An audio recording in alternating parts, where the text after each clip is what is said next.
I don't wish my enemy to go to prison. The moment I just enter, beat him. That night. They use beating design you. And beat me, not be small beating. Like if you try to revenge, how many people you want beat? They go down form cartels inside now. And then now that place they say ants get power past elephants. They call it Ayoko City. You must obey. If you dey prison, you gonna say Gary na your friend. Gary and Kulukulu. Now the outside life, but you gonna say Gary. People not too value and without Kulukulu. But if you dey inside prison, na lifesaver. Na lifesaver for them. 15 and a big money for prison. I swear. All right, my people. This is Unboxed Voices Podcast Extra. This one will be studio setting. This one is streets. We want to explore human stories. We want to see many decisions where people don't take in this life. Which one favor them, which one no favor them. This is a platform for everybody. Not be only politicians, not be only for business people. We dey even go down to market. We dey go different places, the rural communities where we'll go listen to people's stories, perspectives, decisions where people don't take in this life. You know, say they talk, say experience is the best teacher. And you know, go wait. May waiting happen to another person happen to you. So you guys learn from person who don't experience that thing. So anytime you want to take decision in this life, you do research. And this is one of those platforms where you can learn from things that have happened to people and things that people have seen and they have passed through, so that you can apply it to your own life. Make I not take too much time. My name is Daniel, but most people call me Mentor. On social media, I am available at Daniel Mentor Official. But please do well to follow our podcast platform on all social media handles. The man that we are listening to today, he get a lot of stories to share. He get a lot of failures, a lot of things we don't do for this life. So I beg, what I want to appeal to you guys, stay tuned. Calm down, watch this video to the end. My guy, how far now? It's worse. Introduce yourself, sir. What is your name? My name is Matthew. Okay. Mr. Matthew, you know, say I've been meet you before, and the things that you said, the stories that you shared with me, I felt very touched by them. I felt very emotional. Let them know what you passed through and how that has influenced the man you are today. They say, if wise man, the person supposed wise, you understand? But the way things come be now, there's this place I was working before. So it's a hotel. So I work there as a security. So I work at night. So daytime, I go for my normal hustle. In this life, I can't believe that my own best friend who actually did this to me. Like, I was so surprised after everything. But nevertheless, what did he do to you? Where they paying you like this? Actually, I was working in hotel called New Standard. So I work as... You don't need to mention the name of the... But go ahead. So I work as a security there. So, and I work at night. So daytime I go for my normal hustle. So, and although I met the guy there, so we become friends because he was dating one of our staff there. So that's how I know him. We become friends. You know, to build trust with somebody is somehow, but I don't have choice building trust with him because in appearance show that he's a nice guy. So, they say appearance can be deceptive. Yeah. So I started, you know, talking to him, although that like he come around, we play, we talk, like. So one certain time he met me, like, although we are not working in the same place, so just that he work different place, but he normally came to visit. So one certain day he came to me, was like he needs somebody that would shorty him because they refused to pay him. And before they would pay them, they need somebody that would shorty them. I was like, before he started the work, like he didn't bring anybody that would guarantee or stuff like that. He was like, no, that they even asked everybody to go and bring shorty. So I was like, you know, I'm still managing this my work and I don't want anything that will put me into problem. So I don't know if you talk to your woman so that she will be the one to guarantee you. So it was like, they don't, like the manager told him not to bring anybody, like you bring somebody that is more mature, stuff like that. I was like, okay. And based on say you don't trust him to a particular extent. Yeah, based on the trust I have for him, so I have no choice. I now told him to, you know, bring the form tomorrow to me so that I can see what is there, what's the rules there. But when the next day he brought the form to me, like I didn't see any rules there. I only see like there should be one picture, like one picture or stuff. No, be say the request maybe say you be this level, something civil service, you be this, you be that. Nothing Just much normal like that, person. yeah. So that was when I collected the paper, I filled the form for him, and I gave him back the form. So after then, the next day I was like, I had a call. So they called me that am I speaking to Mr. Matthew, stuff like that. Sorry, I'm calling you for so hotel. Are you Mr. Matthew? Do you shot anybody like this? I said yes, I did. So then I told me that they would like to see me. So see me for what? I was like, oh, there's no problem. They say no problem. You know, when something happen like this, they will try every possible best to just make them calm you down. May not be like say so because if you don't come. Yes. So I was like, since the guy did not call me, so I believe nothing will happen. So I was like, okay, for now I'm dressing up. I'm about to go in out, but let me dress up in there. I can meet you people there. So that process, because of time, I didn't go there that day because I was still scared maybe this guy did something. So I need to bring out my phone to call this same guy. I call my friend. So when I called him the first time, it was like nothing happened. Nothing happened. You know, when we ended the call, he called back again that what did the manager told me that I should do. I said, I was just explaining to him, hope you didn't do anything that will put me into problems. So he said nothing. He said, but I should not just go there. I said, why will he just say don't go there without explaining to you why you should not go there? That is what and why I don't would understand. At least he's supposed anyway, go ahead. So when he was telling me so like I was like, talk to me now, I'm your guy. If something's up, at least you let me know so I will know my own next move. So it was like I should not just go there. He ended the call. When I called him, the line was like maybe he blocked the line, it was switch off, not reachable, stuff like that. So on my way going out, I saw some policemen on bike. So immediately they just hold me there. They said this is the guy we are looking for. I was like, what happened? What did I do? Say we'll call you the other day, you refused to come. I said refuse. I was busy, that is why I didn't come. Hope there is no problem. Say I'm the one that shot you to person. I say yes, I'm the one. So they took me to police station. Like so when I reached the police station, they started asking me question, do I know this person I really stand for as a shorty? I said to he's my friend and I trust him very well. So I didn't know it would come to this extent like this. That this guy would do like this. And I was even calling him, the line was switch off, stuff like that. So that same day, the police people said I should give them the guy number. They were trying the guy number. Like they called the number that he normally used to reach me. It was going, but me personally I cannot reach the moment he hear the voice, you know that it was me. He ended the call again. Because in mind, go don't tell him say maybe you are not under captain. The guy you really know what happened. You understand? But according to what the man, that is the manager of the hotel, say the things that is missing there. Say the guy took like 3 more phones. Like 4. Like 4 more phones. Join the money again.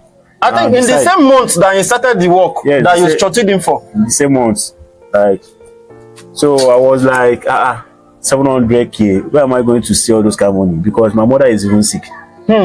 All this while I'm been working because of her. So running up and down hospital. And that's the work that you started. You said you just start. This is it was your first month that this thing happened, and you had not even received your first salary. Almost ending of the month for me to collect salary. Like that was when all this accident happened. So I was like, where am I going to see all this kind of money? That the police people now give me like 2 options that I should choose. Either I provide the money. Or I've been somebody that was shorting me with 50,000 naira so that I can be doing my work, then be paying small. Oh my God. So I was like, what I did not do, why will I be to come and carry it on your head? How will I be paying the money? They should just give me time to figure out things if I can find this guy. They say the only way they can do that, I need to bring shorty that was shorting me. I was like, shorting you for that I was like, I don't have anybody in this place, so I don't know who will shorting you, because besides I stay alone. That's why I'm even doing this work, because of the accommodation, because I don't have anywhere staying. The hotel I'm staying. Oh my God. So they need to detain me for 12 days in the cell. I was in the cell 12 days, like. Wait, they need or they did? They did. They retain you for 12 days. 12 days in the cell, like. For 12 complete days. Now the work that you started, you're no longer going. Your salary, did they later pay you while you were?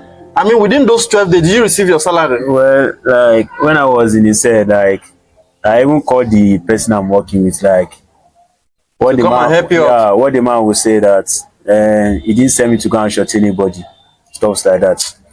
That besides, I didn't finish my month. My month. I didn't complete the month. So how is it possible for him to pay me?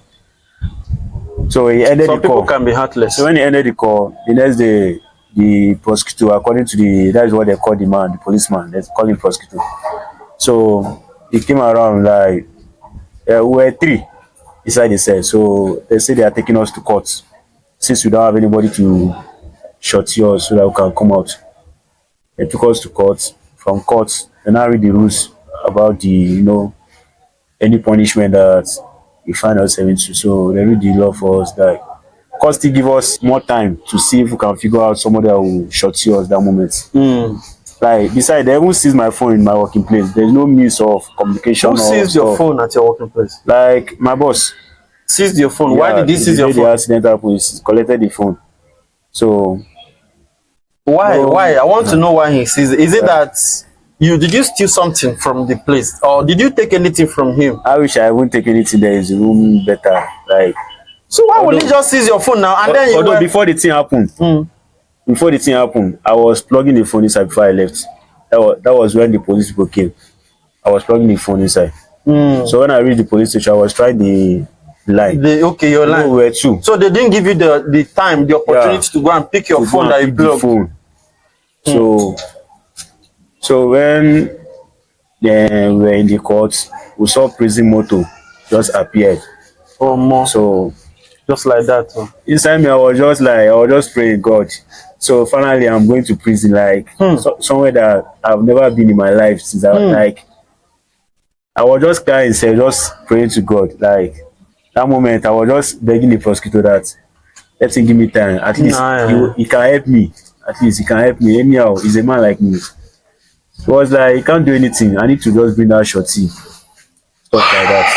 So from there, the court people say I should just go to prison. Instead, let me just go and serve the punishment, stuff like that. Anything that come up, anyhow I find somebody. How many months or how many years were you sentenced? How many months were you sentenced?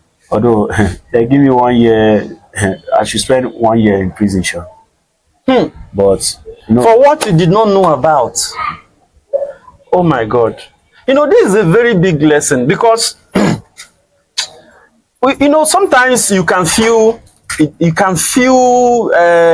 want to help people, you want to shorty people, you want to guarantee people without really knowing who these people are, who they are. I mean, they can be your friends, they can be close to you, but are you sure that these people can uphold the integrity, at the workplace or what you are shorting them for? And another thought about this is, this is how a lot of innocent people wind up in prison. If you go to some of Nigerian prisons, you see a lot of innocent people that didn't have anybody to speak for them, people that didn't have any opportunity to get a good advocate, a good lawyer that will speak for them, plead their case. People that didn't have any money for them to use and buy their way. People that didn't commit any offense. I know that, if you are shooting somebody, you are indirectly saying that if this person commits offense, if this person does this and does that, you want to be held responsible for that. So on the part of the courts, they cannot be held accountable for actually passing the judgment. But it's also a big lesson, because we have to look at it. What is the difference between what is right, what is constitutionally right or lawfully right, and what is morally right? What is morally right in a situation like this, where somebody doesn't have anybody to cater for him or to speak for him or to look out for him? Do we just conclude and say this person should rot in jail? Are you getting me? So, my brother, I feel for you. So how did you, because obviously you managed to come out, like did you serve the complete time that you are given to serve in the prison? Did you finish it? Well, I did finish it because I believe that, like, I just believe on God then, because I believe that every disappointment is a blessing. So when I reached the prison, like I saw my fellow, my following guys, like young boys there. Like I was like, this life, people do. Oh wow. I was like, in my mind, I was just like, I was just saying like, God, like women, like almost 1,000 people in the prison. Like I was just shocked because, it's life. So when I get there, like the first time, then when I was inside the prison, like people were just welcoming me with beating, like I'm sorry to laugh, but it's not funny at all. Okay, they give you beating as you enter. first beating in prison, like I don't wish my enemy to go to prison. The moment I just enter, beating that night. They use like, beating design you. Beat me, no be small beating. No. Like if you try to revenge, how many people you want beat? They go down form cartels inside now. And then now that place they say ants ant get power pass elephant. They call it Ayoko City. You must obey. That's the rules there. You must obey. Whether big or small, you must obey. So that was how I've been coping. Like even like I didn't even eat their food for 1 week because it's not something you eat. That when you come out that you will not sick. Then imagine me serving for 1 year. How will I how am I going to cope?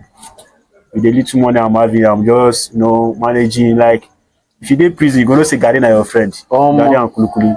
Now one dey outside life, but you gonna say Gary, people not too value am without Kulukuli. But if you dey inside prison, na lifesaver. Na lifesaver for there. 15 na big money for prison, I swear. That's why they cope till then. Then now call like there's fellowship there, like where we worship, like if you're Christian, you be Muslim. So there's a day people came from outside to come and do a program there.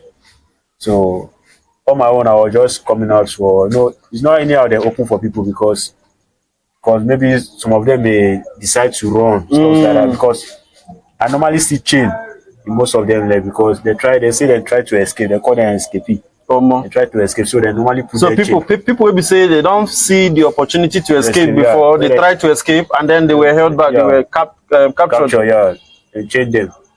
So they didn't. But you didn't try that now. No, they didn't. Like it's not everybody they release out. Sometimes in one prison they release out like about 5 people, and inside that cell we may reach like maybe 50 something or 60 IS. So maybe inside there they will release 5 people inside there. So I'm just lucky I'm among those people. So anytime they call for fellowship, normally they used to come out me out. I attend the fellowship, always pray, like share my experience with them, stuff like that.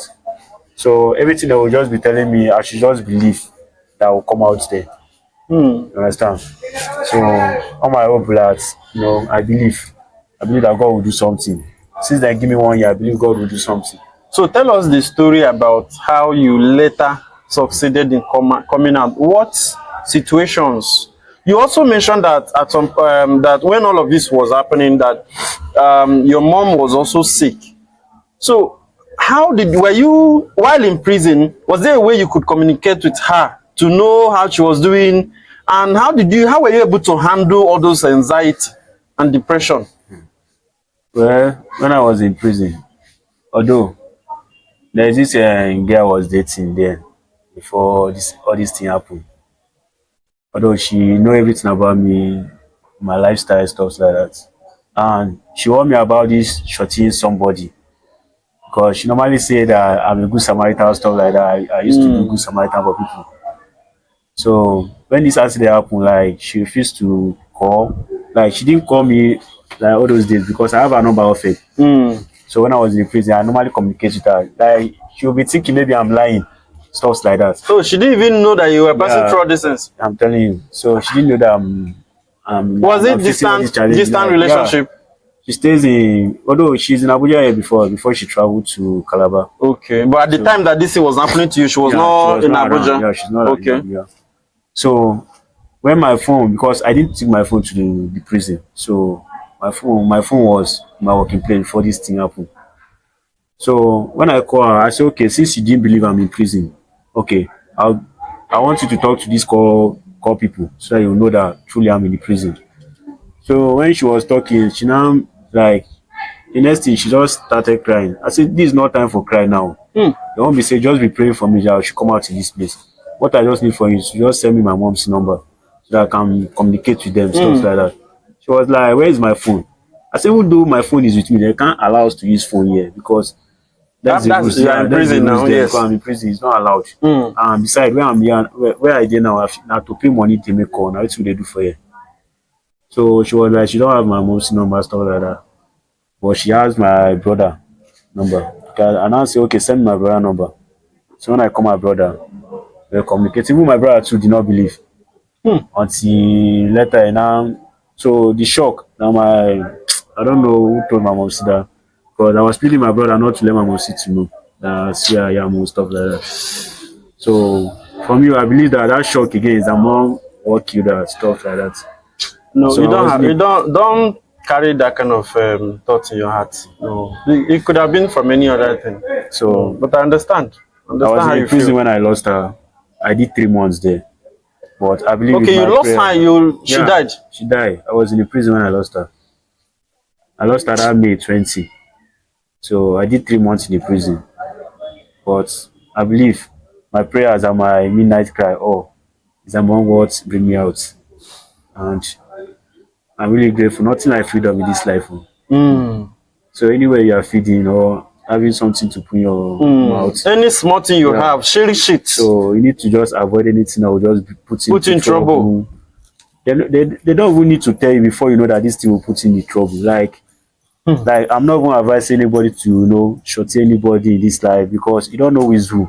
Even your own brother may disappoint you one day. Mm. So this is just the story I have to tell you guys. Please. But let me ask you, how is your life now? How is your life going after passing through all of this? Because to take 1 year out of somebody's life, a young man that is growing up, that has vision, has ideas, has all the energy to exact into a task and do something worthwhile for his life, and then all of a sudden you can no longer, you don't have the ability to take any action about your life or anything. In fact, at that moment, the only thing that you are probably thinking about is how to even live, how to survive, because that is the only thing you can think about at that moment, not even how to make it in life and all of that. So taking 1 year out of your life, so where are you now in the journey of your life? How have you grown past that depression or that situation, and how are you surviving now? The moment now, I can't even say anything now because when I come out, life was like it just like maybe they remove something out of my life, like because it just be like say as I just come out from prison, it just be like saying now life come tough because those 3 months alone I've spent there, just like I've spent like 2 years there because it just be like say I should dey prison like this, but days no dey go. It just be like say just dey long dey go like. So when I come out, like I was like, God, now me be this freedom sweet oh. As So well. from there, I started again all over again, like all over. Where I was working before, I went there to see if they can, but Take you back. they say there's no way. Did that man later pay you that salary that he was owing you? Oh, well, say it's not paying. No. And what So about I your only- phone that he took? Did you collect Yeah, I it? collected my phone. So I collected my phone, and that moment when I heard that my mom is there, so they say, what is in the mortuary? I need to sell that phone to travel home. So when I travel, we did the burial because even though my siblings they were angry with me, all those kind of stuff like that. So that moment, I don't even know where to start from. After we did the burial, I just tell them that what will happen. I can't stay in this room because there's no good job here. Since then, life was tough, stuff like that. So, although when I traveled back to Abuja, I was just looking for work, different places. Like, because I see my life was just starting all over again. Like, I suffer, bro. Like, I suffer, I swear. Suffer, no be small. It's okay, brother. It's okay. It's okay. Okay, so that will be all for today. Remember to follow us on all social media handles, subscribe on Facebook, share this video, may it reach as many people as possible. You get plenty people where they contemplate to take certain actions. When we say it go fit affect them tomorrow. So these are the kinds of video that are life-saving.